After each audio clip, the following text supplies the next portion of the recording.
দেখে অনেক কষ্ট লাগছে, কারণ বর্তমানে তো পায়ের রিক্সা কেউ চালায় না। এখন এই পায়ের রিক্সাটা মানে মনে করেন মানুষ তো অটো রিক্সা চালায়, অটো রিক্সার ব্যবস্থা করা যায় না? হ্যাঁ, এটা কি নিজের রিক্সা না ভাড়া রিক্সা? নিজের। এটা অটো রিক্সা চালায় মনে করেন আপনার পরিশ্রম কম। আমি তো মুরব্বী মানুষ না এখন, সেরা নেতা রিক্সা চালাইতেছে না, চালাইতেছেন তো আমনে, কষ্টটা তো আমনের হয়।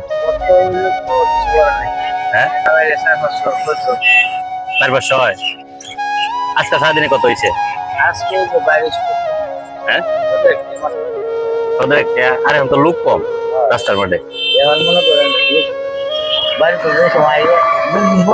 হ্যাঁ, 2 দিন পরে হইব। তো বিয়ে করাইছেন না? আর ছোট 2জন কি করে? আরেকজন বাসায়। সংসার আপনি চালান না? আমি চালাই বলতে বিয়ে করে নিয়ে চালাই তোমার শাশি আর আমি। শাশি কি করে? ছিয়াশি চাকরি। যাই হোক, আমার কষ্ট লাগছিল পায়ের রিক্সাটা যদি ইয়ে করতেন, একটা অটো রিক্সা লইতেন, আপনার পরিশ্রমটা অনেক কম হইতো। হায়াত মত রিজিকের মালিক হলো আল্লাহ, ঠিক আছে? হায়াতের মতের মালিক আল্লাহ।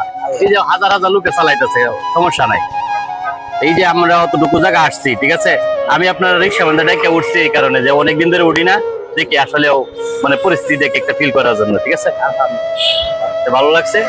এখন কথা হইলো আপনার মানে মেনু দাঁড় করাইছি একটু কথা বলার জন্য। এত তো আপনার সমস্যা নাই, ভিডিও হচ্ছে তো সমস্যা নাই। আমাদের চ্যানেলের পক্ষ থেকে আপনি আজকে এমন করে খাওয়া দাওয়া করেন হোটেলে, হ্যাঁ? কি খাইবেন? আপনার মানে আমার পক্ষ থেকে আমার ভালো লাগছে, আপনি আমার এলাকার মানুষ, ঠিক আছে? আপনার এখন একটু নাস্তা করাবো। কি খাবেন? বিরিয়ানি খাবেন না ভাত খাবেন? হ্যাঁ, চা তো খাইবেন, এতে সমস্যা নাই। আচ্ছা, আমি কত টাকা দিই, আপনি যারা মন চাইটা কিনে খায় না? এখন ভাড়া কত দিতাম আমি? 50 টাকা। আচ্ছা, আপনার রিক্সা ভাড়া 50 টাকা দিলাম, ঠিক আছে? আর মনে করেন আপনি বিরিয়ানি খাইলে কত লাগবো? 150 টাকা লাগবে না? আপনার 150 টাকা দিলাম। হ্যাঁ, আপনি আমার এলাকার মানুষ হিসাবে, ঠিক আছে? আপনার বিরিয়ানি খাবেন? আমার বাড়ি নেত্রকোনা, আমার বাড়ি শ্যামগঞ্জ করছে। শ্যামগঞ্জ এখান দিয়ে। আপনার মানে কষ্ট দেখে আসলে আমার একটু লাগছে, গরিব মানুষ তো। তবে আমি মনে করি যদি আপনি অটো রিক্সা চালান সবচেয়ে ভালো হয়।